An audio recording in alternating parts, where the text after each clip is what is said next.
My name is Carol Shaw, and I am with the Virginia Commonwealth University Autism Center for Excellence.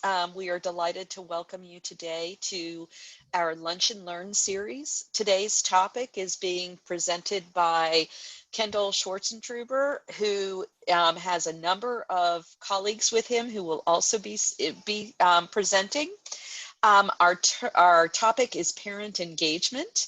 And just as a reminder, we are recording this session. Before we post it, we will clean the recording to make sure that your names are removed and your confidentiality is protected.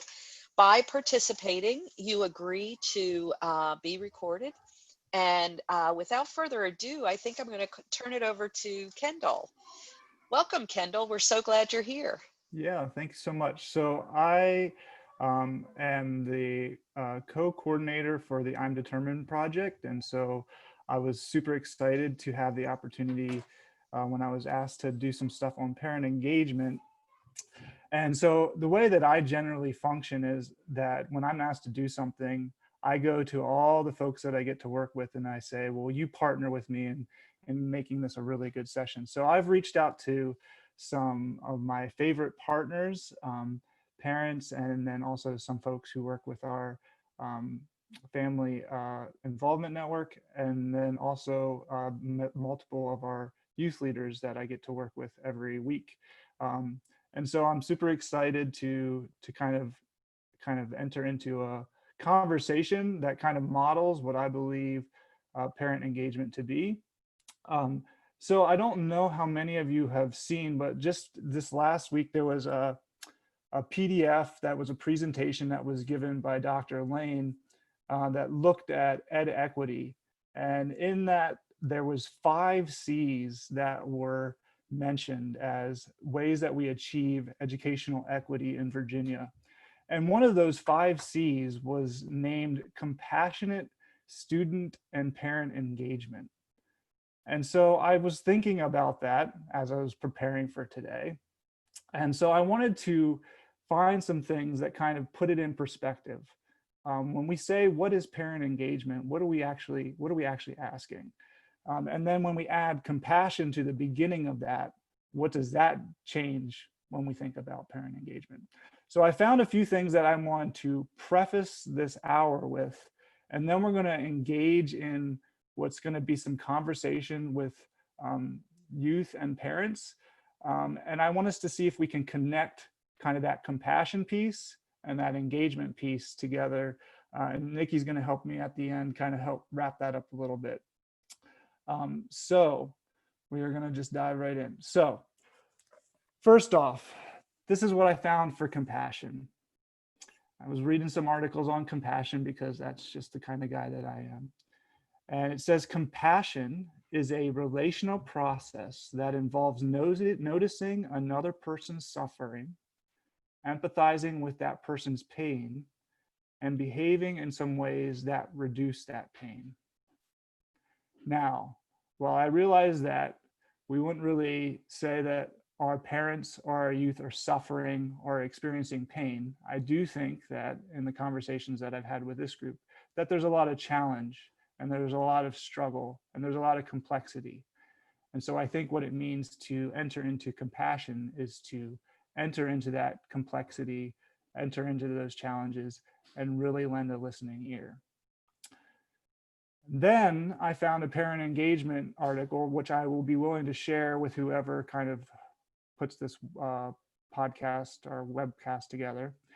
And it says that it kind of names 3 C's for parent engagement, but it also says right at the beginning, a school striving for parent engagement tends to lead with its ears, listening to what parents think, dream, and worry about. So I think that that's what we're going to try to do today. We're going to try to listen with an ear, not only to parents, but to students as well, about the things they're thinking about, the things they're dreaming about, and some of the things that they're worrying about. And I think that when we can do that, we start to model and practice a way of parent engagement. So this is more of a, not so much a webinar as it is maybe a workshop. I didn't want to give you that, give that away at the beginning, but I think we're gonna have a good time. So I have 3 wonderful families that I really appreciate in different ways. And I'm gonna kind of just hand the mic over per se to them to ask questions of each other. So the way that I have it structured is that the youth will ask their parent a question and the parent will ask their youth a question. And all I'm asking us to do as participants is kind of listen and realize that that's the way that we can start to begin kind of growing in our parent engagement. So I know I can't see a lot of faces, but can I get like a metaphorical thumbs up? Do people know how to do that on Zoom yet? I think if you go to reactions, yeah, there we go. I like that. Wonderful. So the first family that I have on our docket are Garvan and Farah. I'll let you guys introduce yourselves briefly, and then I'll let you guys kind of ask a question. Thank you, Kendall. Thank you. My name is Farah Rodrigue. I'm the mother of this wonderful son here named Garvan Rodrigue, who is 17 years old, but will be 18 on August 25th. So he's quite excited about this. I am a mom. I have a daughter who's 15, and I also work. And so I manage several roles as a mom advocate, a mom of a neurotypical child, a wife, and also a child because I'm the only child. So I help my mother. So life keeps me quite busy. Garvan? My name is Garvan, as my mom said.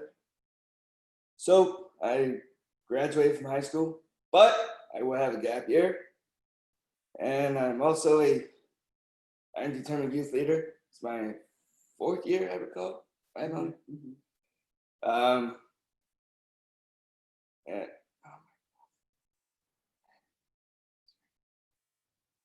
And you're a DJ. and I'm a DJ, yes. Okay. Kendall, I'm going to start by asking Garvan some questions, and I'll give him an opportunity to talk. Really, I was curious to find out, and Garvan and I, we've been talking about this a lot because he's very much empowered and very active in charting out his future.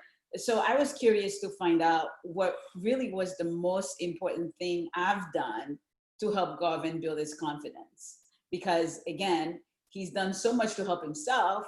And sometimes I wonder, whether or not I impacted that at all. So I wanted to find out from you, Garvan, what would be the most important thing you think I've done to help you be a self-determined young man?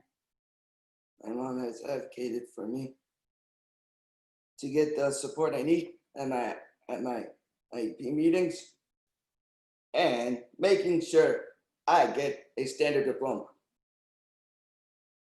Which is a big deal because Garvan, as he mentioned, he just graduated with an applied studies diploma. We withheld 1 credit, his econ and personal finance. So he will go back to the school system this year to complete that so he could obtain his standard diploma, but at the same time take some fun courses, however that looks like online now. How would you like me to continue to support you, Garvan, to make sure you are successful as an adult? I would say keep on being my biggest cheerleader of all time. Well, that's pretty easy to do with Garvan because he's full of energy, as you can see. And so I don't, as long as I have good health, I imagine I'm always going to be part of his cheerleading squad, if not the biggest one. My last question really for you is, what is the biggest thing that makes a difference in your life? Like, what is your passion? What makes you happy? What do you look forward to when you wake up every day? Well, the biggest thing in my life is playing music and being a DJ. So Garvan is one of the lucky people, and I say this because I don't know what I'm really passionate about. Still, I'm still figuring that out, but Garvan knows, and he's been blessed with the gift of loving music, having an ear for it, and he's been using that in the community and using that as his escape too. And so he's blessed in that aspect. Do you have any questions for me? Well, my question to you is, how has my disability made you a better parent? I would say when any parents learn the news that you have a child with a disability, it's quite shocking, and it could be really a lonely place to be. But I think for me, realizing that there were situations that I could not control, and I had to make the best of them, right? And so not only did I learn to be patient, I had to become more humble, and also I had to figure out how to connect the dots to provide Garvan with the best support so he could thrive. The reality is there's a lot that we are learning as parents who have kids with disabilities. We have to remain flexible. We have to be adaptable, but at the same time, have faith in the child. So having Garvan as my son has really made me, I say, a whole person, because not only do I understand life as a mom of a child with disabilities, but I also get to see the perspective of others who may not be in our world. And we are given the opportunity to teach them and help them understand how to become more compassionate and supportive for kids like Garvan. Do you have any other questions for me? Oh, Garvan can be emotional at times too, and it's okay.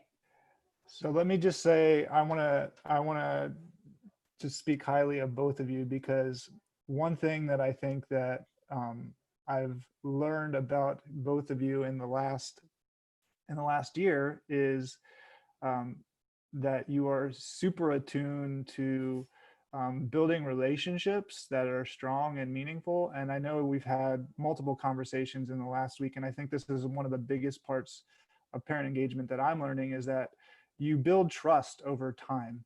And I think that one thing that I really value in Garvan specifically is his ability to trust other people. And I think that that is something that I noticed that his parents model very well. And they enter into an open conversation in a way that allows people to build trust with each other. So I think that idea of communication and trust, I know that's one thing that we kind of was a reoccurring topic for us, for sure. So yeah, and I love that Garvan can be so emotional on his sleeve. Like, I love men who can be that way. So don't lose that part of yourself, my friend. It's good. You guys have anything else to wrap up? I believe that was it for me, but I'm open to questions if you think the timing is appropriate. Do we want to wait till the end to see if there is questions? I would encourage you to go ahead and give those, put those in the chat box. I know Carol's going to field those at the end, but if it's in your mind, go ahead and put it down now, and we'll leave some time maybe at the end for that. I will say, I'll just jump in and say that you got a shout out as rock stars from Erin, who was really impressed. Bonnie is saying that that was a beautiful presentation, mom and son, and I think we are off to a great start. Thank you. Awesome. Thanks, Carol. All right, so the next crew that I have up, let me make sure I'm following my agenda, because I was told that I needed to be more detail oriented, which is good. I needed this help. So we have the Steez duo up next. So we have Rhonda and Brandon. And so I'm going to turn it over to you guys and let you guys introduce yourselves. Okay. Do you want to go first? You. Okay. Hi, I'm Rhonda, mom to 3. Brandon is my middle child. And it's been an exciting journey, and so many things to be proud of with him. I teach at several locations part-time. We're here in the Shenandoah Valley, and so we'll get into a little bit more of our story, but thanks for allowing us to join you. We're always excited to share, meet other families, and just share with others. Okay, so hello, my name is Brandon Stees. I am 21 years old, and I am a proud son, I should say. One of the ones, right? Because Ryan's one too. But That's true. yeah, but I also graduated from high school and I got the standard diploma as well. We're all very excited. Yes, so that's been a very big deal, and celebrating that virtually, I didn't know if we could come up with ways to do it, but I think we had one amazing day with a lot of celebrations. Yeah, and it was great. Yeah. Oh. Yeah. All right, Kendall, do you want us to go into our questions? That would be fine. And I'm just gonna brag on Brandon a little bit. So he is starting at Blue Ridge Community College in a few weeks. So it's a big deal because it's not just the end of high school, it's the beginning of a whole new journey, which I know personally I'm very proud of the man for making it happen. So kudos to you guys on that front. But I didn't want to ruin the whole, yeah, go ahead. Okay, would you like to ask the question first? Yeah. To you. You Yeah, want to sure. ask me? Yeah, Go for it. All right, here's the question for my mom. Is what would you say to your young self about having a child with a disability and learning to find or branch out support or connections for a child? And how did you approach that? And what did you learn from that? Okay. So in terms of my younger self, takes you back, right? And, I think at first, there's a lot of emotion and uncertainty when you start. And I was very fortunate, I think, to, have family and friends that surrounded us with a lot of love. And I think we all together had a great start, which included early intervention. Different families handle it different ways. I've been through that moment with different families. And for us, we celebrated. And I just told my sisters, let everybody know when Brandon was born, we're having a celebration, right? And I'll just quickly share, and then I'll get back to answering your question. Yeah, that's fine. That, so they sent the biggest cake you ever saw, into the hospital room after Brandon was born. And so everybody that came knew that we were celebrating. So at least in our case, we knew as soon as Brandon was born or shortly thereafter about Down syndrome, that he had Down syndrome. And, you don't know where that's going to lead in terms of how that will manifest. Early intervention, there's just so much support there, which is amazing, very family-centered, which I think is so helpful. And then you transition into the school system, and it's so very, very different. And, I tried to be informed and learn. I read, I talked to people. And, I think at that point, starting out, I just thought it was so important to get a really good IEP, that was just really the thing. And I found out that is extremely important, but I wasn't really prepared for what was going to be needed in between getting those great IEPs, or as good of an IEP as we thought we could find. And, Brandon's used to be the term mainstream, now included, and, throughout his education. And so he was really blazing a new trail. And in doing so, there was a learning curve, not just for me, honestly, but for a lot of people in the school system. And so, I found out that it was really much more of a marathon, I think, than I realized, in terms of making sure he was fully supported the way he needed. And not just a sprint. So I guess like many moms probably, but I think more magnified as a mom with a child with a disability, you know, taking care of yourself. I think for many moms, that's hard. For me, it was hard. My mom modeled a lot of great things for me, but that was not one that she did. And so I have found that really challenging, and I'm still not sure I've done that great, even at my age now, but an awareness of that. And I think the other piece is, you know, the surprise of the silver linings along the way. I would tell another family that perhaps in terms of, you know, we waited and waited for Brandon to do this or that. You know, first we did some sign language, and his first sign was music. We're musicians. And, you know, so when was the speech going to come? And what about the walking? Well, when you wait longer, the joy, I think, though, is so magnified as well for those milestones. And I think, as Garvan's mom was mentioning, just it opening up in a whole different way just to people and being more compassionate, just with other people in general. You know, no one knows exactly and has walked our shoes and in our story, as have people not in the others as well. But I think it really gives you a sense of that. And in terms of connectedness, we were fortunate to be introduced to just, you know, to some families that had children with Down syndrome. It was just one of these by chance, you know, things, which was awesome.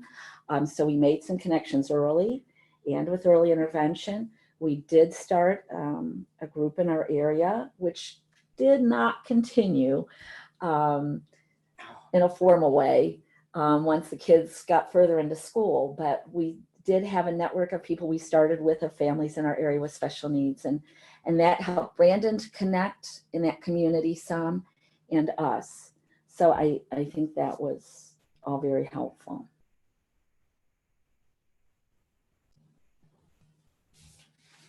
You ready for mine? I am. Am I? Okay, here we go. Okay, so as you've heard, you know, Brandon graduated, and so we're at probably our biggest transition of a lifetime, it feels like. And, you know, so previously he's had a huge team of support. You know, we've had meetings with 5 other people. We've had meetings with as many as 11, 12, 13 other people. We don't have that anymore. So in many ways, it feels like it just comes back to here. And, you know, that's feels like a level of responsibility in a new and different way. And so, you know, I want to be supportive to Brandon, but I also want to give him a chance to continue to grow in his independence and as a young adult. So we're trying to navigate that more, whereas typically his teachers and case managers would have been those ones asking questions and reminding him about things and checking in, how's this going? They're no longer there. So as a parent, you know, of course I did a fair amount of that, I guess, but you feel like that's compounded because now you don't have all those other people who are also doing that and sharing that with you. So the question after that long preface is that there are times when perhaps my help or asking you questions or maybe prodding you might feel unwelcome, okay, or feel like I'm bugging you a little bit. So, you know, when we have those moments, what can we do to deal with those? And are there things we each can do in that situation so that it moves in a positive direction? I mean, like having dialogue and trying to communicate is one piece of it. I mean, like if we know, saying, oh, like if mom's trying to remind me of something, then we can like have a good dialogue on like what's going to happen, and also having a positive outlook. I mean, you gotta have a positive outlook. I mean, on things. When I was younger, when my mom would remind me, I would get frustrated, or I would ignore the fact that that mom would have reminded me. And it's like, frankly, I don't do that now. I mean, oh no, this isn't the mom. I don't want to do anything. I mean, which is true. And then also, when I was young, like, I mean, I would, when my mom would like remind me of something, I would like say things under my breath, which is not a good thing. But now it's like, oh brother. I mean, but now it's like a lot better. But then like, I mean, I said like having when I was younger, like the dialogue was a little bit rusty and the communicating was a little bit also rusty as well. I mean, kind of hard Yeah. sometimes. Yeah. Yeah. Would you say it's true that sometimes when you have those feelings, whether it's frustration or feeling angry about something, that is a harder time even for you to communicate. So yeah. So what do you think, have you learned in terms of what I can do to help that, or what you? I mean, like if I'm frustrated about something, you can like help me by like oh, I'm frustrated. See if I can have some space before having some dialogue and some communicating. So a little wait time to help you kind of just decompress a little bit and then be able to talk about it. Yeah.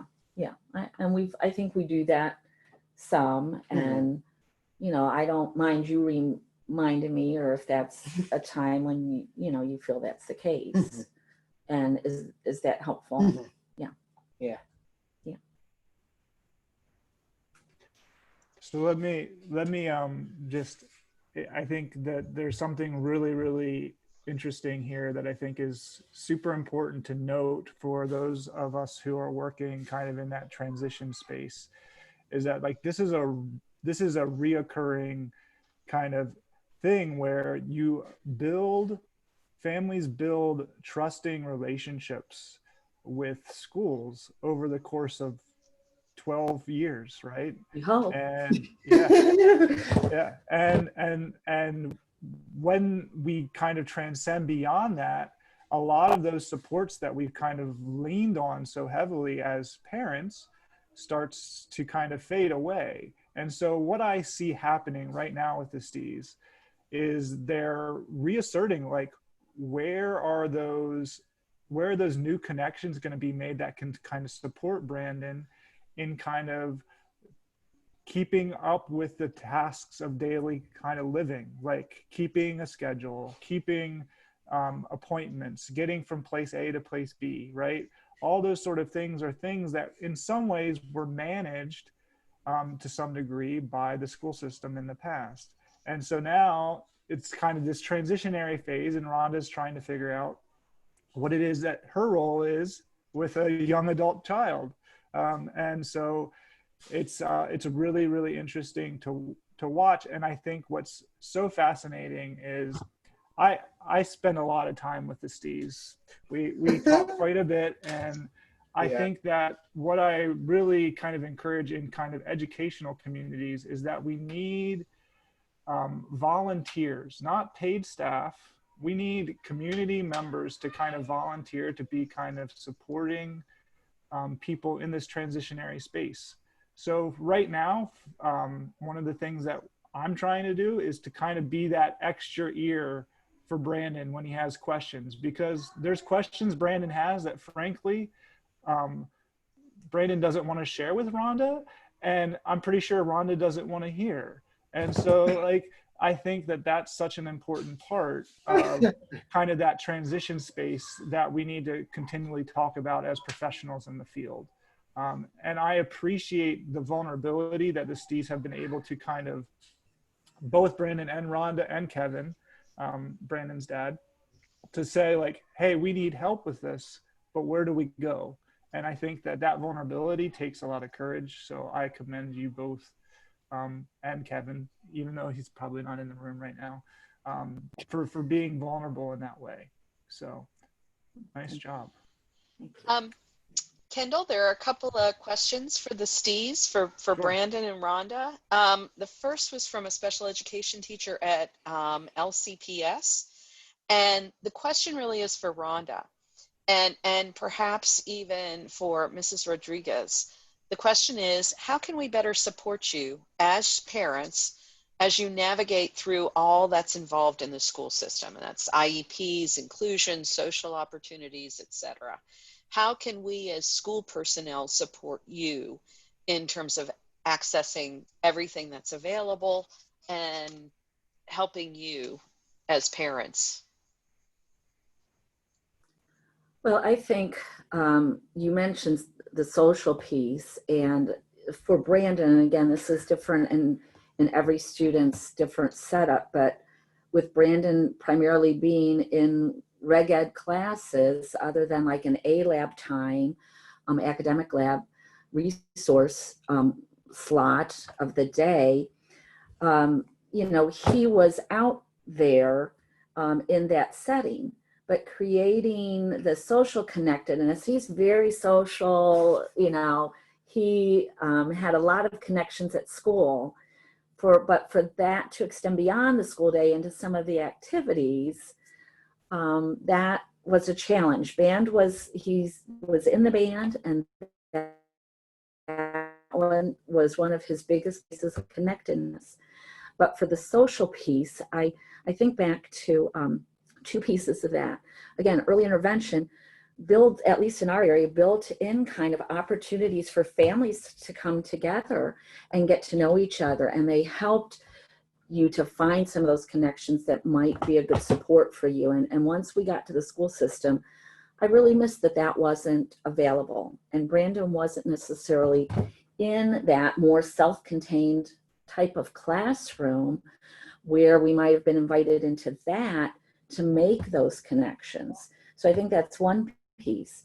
And then I think about when he was in middle school, one of the teachers got a grant to do like a buddy type of system so that some students with disabilities and students without would, you know, hey, let's go to this school basketball game together, okay? And that I thought was a wonderful group and model, but it was funded through a grant. I think it lasted a year or two and then it disappeared. And I think, again, that would be another piece that would have really been wonderful and helpful for him and for us as a family. There's one more question, and this one's to Brandon. What type of supports did you receive in the classroom when you were in high school? So when I was in high school, I had this wonderful, wonderful case manager that really helped me a lot. Let's see what else. I mean, of course, like during school, like my parents were strong advocates for me, like during the course of how many years. I mean, it's been, I know they had to like help, they help fight, or we should say, I don't want to. Okay, we did have some of that. Yeah, yes, we did. Yeah. I think maybe they're wondering about like when you're in class, Oh, was in there any extra support or help in your class? Yeah, I mean, I used to have like aides that would like some aides that were good, that really helped and support me, like just checking in to see how I'm doing and all that too. So he did have some aid support, not necessarily in every class one-on-one. Sometimes they were assigned there for him, but then again would try to float a little bit to not make him feel isolated if he could need it. And I do think our school tried to balance that appropriately. And, you know, in classes where he didn't need as much support, like in band, he had somebody who would be there and available, but not sitting in with him, you know, and maybe a reminder like, oh, it's, you know, time to finish up class, you can't really talk, you got to put your things away, etc. So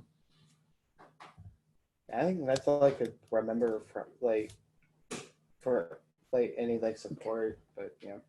okay, so hope that helped answer that question. Kendall, I just wanted to add back to the question from the teacher from LCPS, just to add to what Rhonda said and share examples of how the teachers could really help. In high school, I would say that's where Garvan really had his best experience in the school system. He was integrated in many opportunities, such as the football team, the varsity football team. He was able to be one of the football managers. He was asked by one of the teachers to be the school mascot periodically at pep rallies. He was even given the opportunity to be one of the announcers at a cross country or soccer. Right. So, I mean, there are many opportunities. Of course, if the kid is not able to seek them out themselves, it's extremely helpful and needed and appreciated if the teacher could help them locate those. Awesome. So I hope that people are picking up on some of these themes, because I think what's really interesting is that all of these ideas that are like kind of innovative come because there's active communication happening between the parent, the child, and the school, right? And I think that the more emphasis we put on that collaboration, the more innovative imaginary ideas come to the surface, like the mascot thing. Brilliant, right? But like, we just have to have like a little imagination of thinking outside the box a little bit. So I think it's stuff like that, that just, it's super simple, but we just have to get together and have those conversations. So we have one more family, and I'm texting people behind the scenes saying like, wrap up your questions so we can get everybody in. So we have Reeve and Emily as our final duo, and I'm going to just turn it over to them and let them introduce themselves and ask their questions. And as always, I should say, thank you, Dr. Kendall, or Kendall, switch intruder. By the way, so I am Reeve Thomas. I'm going through my second term as a Region 4 youth leader, and I live in the Northern Shenandoah Valley in Winchester, Virginia. And I am a part-time homeschool. I'm going to my senior year part-time homeschool and part-time public school at John Haley High School. And I want to say I'm going to start off with my question. So let's get started. So my question for my mom, of course, is what has been your greatest achievement as a parent with your child with autism? What is one thing that I still struggle, but I'm still working on the day-to-day basis? Okay. So kind of like Rhonda, I went back 15 plus years with thinking about with the greatest achievement. And that would be for me is when our students are working towards, our children are working towards goals, as Rhonda was saying, it takes time, learning to walk or the communication, it takes time, and therapy can be difficult to see your child go through such extensive therapy, and the years that kind of add up. So I feel like one of my achievements was, as a parent, hanging in there and sticking with it. I was a speech therapist in a past life, so I kind of knew what we were getting into and how extensive therapy was going to be. But it was still really difficult to do that. And I had a support network for me. Reeve needed a support network, but I also needed a support network as well, with family and friends, but also, family therapists, professionals that could help me build some of those coping strategies. So he was in a safe environment with wonderful professionals. So it was more me working through that, because it continues to today. And now I use the phrase, Reeve, I'm okay with seeing you a little uncomfortable right now. We're going to be working on X, Y, or Z. So he knows that he's in a safe environment, but it might not be fun for the next 20 minutes on what we're going to work on. But I will also say now, I think in 5th grade, we started kind of thinking outside the box with his education with the school system. I will say we worked very closely with the school system. He is an incredible case manager, lots of wonderful people. And everybody agreed that school was really stressing Reeve out, that it just wasn't working right. The light that he had in elementary school turned into stressful space. So we started looking at this hybrid model where he would do the core academic subjects at home, but then would come to school. I can't have a band in my living room. right? I can't have a computer lab in my living room. So we really partnered the strengths of the school system and then also what we had here at the house to create, I think, a unique learning environment. And again, so we've done that since 5th grade, and Reeve is going into his 12th grade year, and it's been a real success story, I think, for us. But it's also taken a lot of energy on everyone's part to do this, to do that. So, and then one thing I struggle on that I'm working on, I'm a spontaneous person and Reeve is a very structured person. So we'll just keep it at that. I'm still working on it. I need, one time we had a quick short thing. We had an educational therapist who came to the house to help us with starting the academic work at home.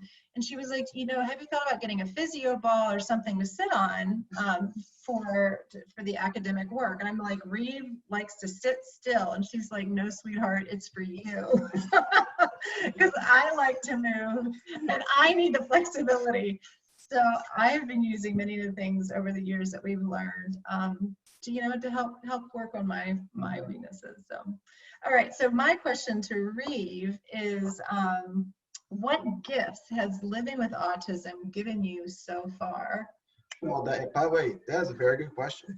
All right, so then we have, so all of us here, in the Zoom call are special ed teachers, and whoever you are, especially you have all gifts in a certain way. But there's one thing for me that particularly I think I want to share with you today, is that I have a gift of music. I always loved doing music. I started doing piano lessons when I was in 1st grade, and I joined my advanced school in 5th grade. And there are some neurotypical kids in the classroom, and there's some special needs people in the classroom. For me, I was growing up, fortunately, I was in being a special ed and the things. It's just, I didn't specifically didn't really want to be with people with special needs, especially people with Down syndrome back when I was younger, because I did not know, or other people with such special needs like ADHD, or some mental disabilities, because it made me very uncomfortable. Because you're very structured. And very structured, yeah.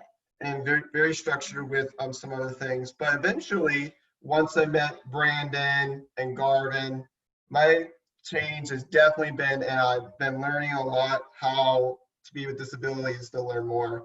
It's just been really helpful for me just to learn through my process, going through middle school, but with other kids, and then with turnstile for about a couple of years. So then moving on to high school, I'm a phonium player and I'm a bass trombone player. And one of my musical gifts, I have perfect pitch.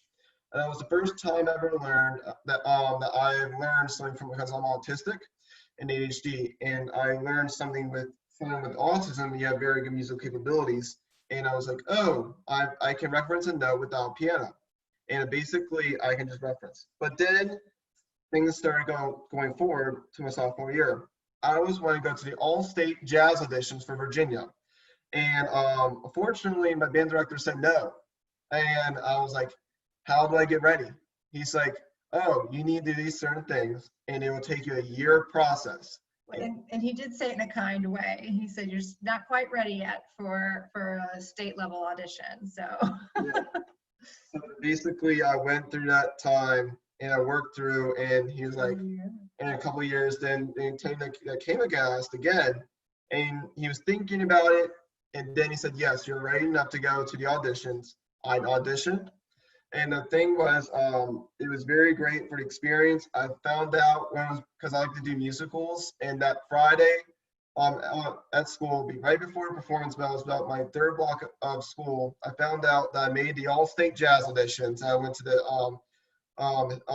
Hilton Homestead for a conference. I was with the best trombone in the world, Wycliffe Gordon. He's a very one of the founders of All-State Jazz.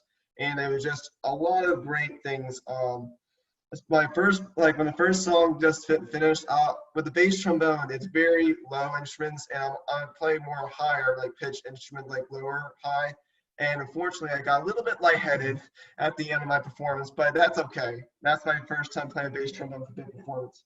And then is just the one thing that did carry away was with Wickle Gordon. He's one of the best trombonists in the world, and he had a workshop in the morning before a performance. He said,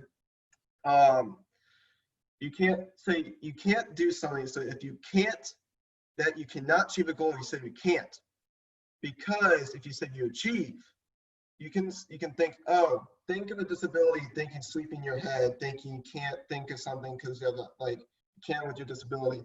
But there's sometimes you have a lightning bolt. If you sweep through, you have a lightning bolt through your head and connect it. I can do something.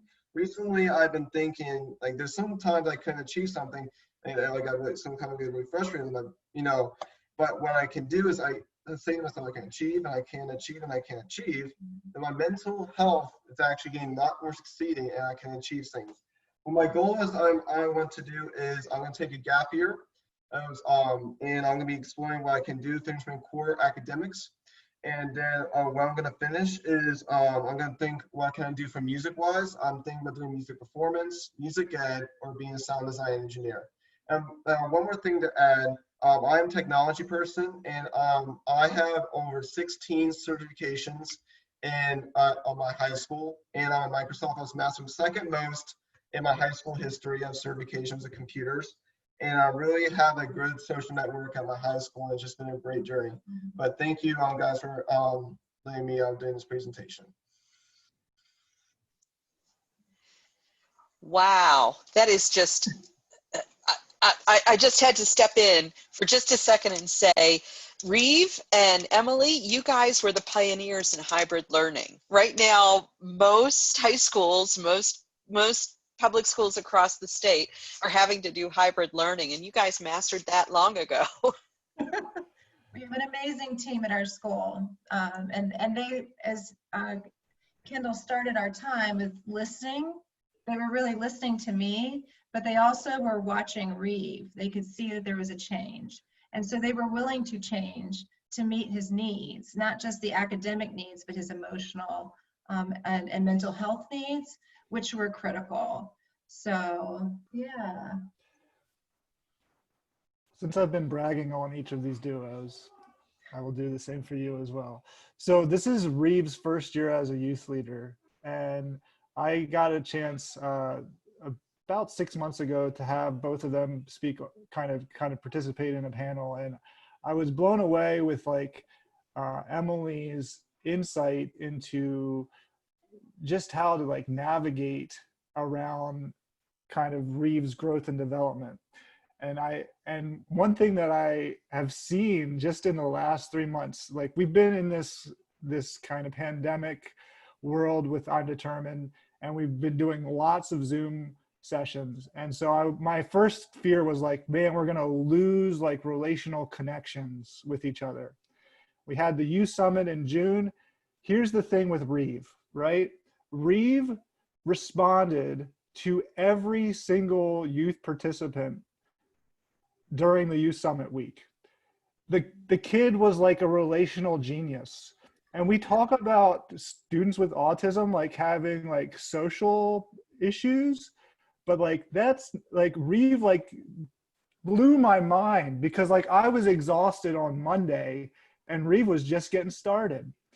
So I think that there's something, we talk about mental health and emotional health, and I think that there's something there. There's a balance that you've been able to kind of foster in this hybrid model, to kind of go with Carol, that's so healthy, that is allowing for that kind of relational development, that social development to happen in a good way, where that when Reeve is ready, he can do it, and he can do it really, really well. So I just want to commend you for kind of the approach, for being a risk taker in that way, because I think it's paying off, and luckily Undetermined gets to benefit from having Reeve as a wonderful leader who's connecting people. So good job, bud. All right, I have one. I'm going to turn it over to Nikki to close us out. We're 5 minutes, 6 minutes behind our allotted schedule, which is really good for us. So I'm going to turn it over to Nikki to kind of close us out, and then, yeah, we'll maybe have some time for some more questions. Yeah, I'll try to make it brief too. I timed myself with this activity. I was trying to think of something to help us move beyond we've talked a lot today about how the dynamic duo parents supported their children in the past. And we've talked a little bit about where you are currently now in transition. Rhonda and Brandon, you guys are in a really, interesting place in your journey as a parent and youth, and the relationships evolving and changing. And so to back up just a little bit, so I've been working in this field professionally since the early 90s, working with families of adults and children with developmental and intellectual disabilities. And I've always seen it as a spectrum, because you have families that have children that are really little and they're just getting started in their journey of supporting their children. And then I've worked with families of parents in their 80s and 90s that are still supporting their adult children with disabilities at home, and everything in between. And so what I want to do now is move from the talking about what has worked in the past, what hasn't worked, and kind of where we are now. And let's think about moving it to the future. So really this is more of an activity for the dynamic duos, the parents and the youth, to kind of start thinking about the future. But those of you with ACE that are working with parents also, it's so important as professionals to get parents thinking beyond the here and now. Sometimes you can get, I have a son also with some developmental disabilities and some mental health issues. He has a 504 in school. So I wear that parent hat and professional hat as well too. And so it's so important to really get parents thinking about the future. So I have an activity. I'm going to do a screen share really quick and share a couple of the slides that I created this morning, because I am a visual person. And so for me, I need a visual. Hopefully you all can see this picture here in front of you. So lately, given the circumstances with the pandemic, it's been really hard for me and my family to think about the future. We're literally just going day by day, minute by minute, what's going to happen by the end of the day, because it's just been challenging to think beyond the pandemic. And so, but I'm one of those, I'm a very visual learner, and I learn from pictures, I think in pictures. And so if someone tries to tell me something in lecture, it goes in one ear and out the other. I have to be able to see it and touch it. So I'm going to give you an analogy now to kind of tell you how I've been feeling these past few months being in the pandemic. Sometimes I feel like I'm in limbo, sort of like, I love this visual here of this woman who's in an elevator. She's in the elevator, she's pushed the button to the floor that she wants to go to. She's standing there with her arms crossed. She's looking up at the numbers, waiting, to get to the floor that she needs to get to, so that the doors can open and she can walk out. But she, feeling a little bit like they're in limbo, and that's kind of how I've been feeling lately. But I want us to go beyond that, and Farah and Emily and Rhonda, for you guys to think down the road, 10 years down the road. Garvan, Reeve, Brandon, I want you guys to start thinking 10 years down the road, okay? So I love this quote by Maya Angelou, okay? A solitary fantasy can transform a million realities. And I mentioned that I love visuals. I'm a visual person. It helps me to process information. And I thought this quote really conceptualizes that as well, that you can take a fantasy, you can take a dream and transform it into a new reality. And so I want to challenge us a little bit to think in pictures as we begin thinking 10 years from now. Where do you see yourself and where do you see your youth? Okay, so to get you in the mood of thinking in the future, I've got a couple of visuals up here, right? So for the youth, I want you to think about what dreams you have for yourself. And of course, for the parents, I want you to think about what dreams you have for your youth, right? How things are evolving and changing for you, and where do you see them and yourself in 10 years? How do you turn that dream into a reality? What does it look like? Maybe those dreams are related to your health. Maybe you want to be gluten-free someday or exercise more. Maybe your dreams are related to education. You want to go to college or a vocational program.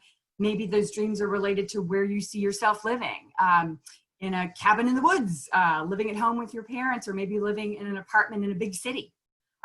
So think about those dreams a little bit. What keeps you up at night, moms? Because I'm a mom too, so I know. What are those things that keep you up at night? And what are those dreams, right? Paper, great. If not, you can maybe even use your phone. Take about 1 minute to 2 minutes, maybe not even 2 minutes, maybe just 1 minute to draw or find an image maybe on your phone of something that represents where the youth, you know, Garvan, Brandon, and Reeve, where you see yourself in 10 years. What's a good image that really represents that 10-year plan? And for the parents, what represents it for you? So you can either draw it or find it on your phone, or maybe just think about the image in your head. I'm going to give you about 30, 45 seconds since we're running kind of late, just to think about it.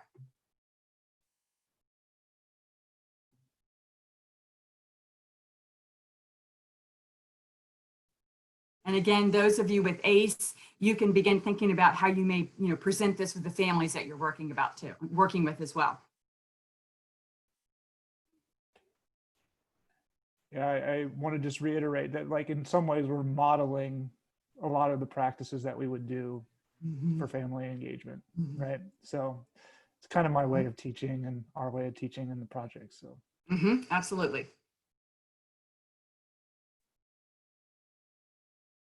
Okay.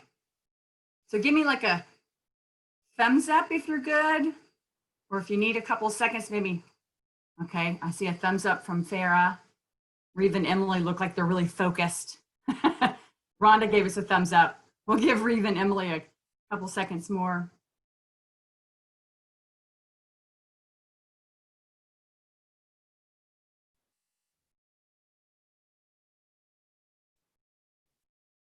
Okay, got a thumbs up. Okay, so let's move on. So the reason I chose this exercise is because I really want us all, and some of you have probably heard of the term vision board, but I think it's important to really appreciate and understand the power of visualization when you're talking about being an adult and moving into the adult world and visualizing what you want for yourself and what you want for your adult child. And so to achieve that, you have to first see it and then believe it. And then you have to sort of ask your brain to help you execute that vision that you have. And so I have some images here of what are called vision boards. And so some of you have probably heard of that term before. I'm a huge fan of vision boards. I use them often. And a vision board is really a visualization tool that refers to a board of any sort that's a collage of words or pictures, right, that represent your goals and dreams. Now, it doesn't have to actually be a bulletin board. Like the picture you see up there on the left-hand side is actually a bulletin board with pictures and words. It can just be images that you save on your computer or your desktop screensaver. It could be a picture that you stick on your mirror in your bathroom, and when you're brushing your teeth in the morning, you see that picture. But the bottom line is it's so important to have visual aids to help us with those dreams and goals. And so we probably don't have time for you guys to share what image you chose, but I would suggest the dynamic duos talk about it with your youth and see if there's differences and similarities. You know, you might have very similar goals for yourself and your adult child for 10 years from now. They may be very, very different, but it starts that conversation of where, what direction everyone's going, and it gets you thinking about the future.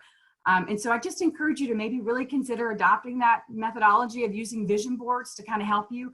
Rhonda and Brandon, I heard you guys speaking about the transition phase that you're in now and how you feel like you've kind of lost some of those connections and you're drawing them again. And sometimes I find if I can come up with a visual of where I am now, like my current state of mind, and a visual of where I want to be, and you compare those two pictures, you can begin to draw like a roadmap of where you want to go. And sometimes when you have that roadmap on paper, it helps you to see those connections that you're looking for, Rhonda and Brandon. It helps you find those resources that have been there, or maybe that you haven't either researched or didn't know about, and maybe they were right in front of you. But it helps you develop that from the beginning to the end. What's that roadmap to get to there, and who can help me along the way? And you're kind of redeveloping those resources. So it's just something to think about to get us thinking forward for the future. And as professionals, I always talk with families about future planning. It's such an important tool. So take advantage of this time in a pandemic when we're all on top of each other to have those conversations about when this is over, where do we see ourselves going? And so I want to end you with this beautiful quote. One of my coworkers sent me this morning. I was texting her back and forth with some ideas of what I wanted to do to close this out today. I thought this was a beautiful quote to represent us as parents supporting our youth. The beginning of love is to let those we love be perfectly themselves and not to twist them to fit our own image, lest we love only the reflection of ourselves we find in them. it gives me goosebumps as a parent. And I just want to say, I loved hearing the stories from all of you, very inspirational. And thank you all for the time at ACE. And so I will turn it back over to Kendall. I will turn it back over to Carol. Thank you so much, everyone, for joining us today. Especially thank you to the Rodriguez, the Thomases, and the Stees. We were so delighted to host this today. There are so many positive comments. I'll read just a few of them. So much to celebrate about each one of you, wishing you continued success. I know you will continue to make positive and meaningful differences in our world. Dream big. A number of thank yous. Everyone stay safe. This was wonderful. Thank you all for sharing your perspectives, and thank you. This was wonderful to listen to. So that is it for us for this week. We will be sending out an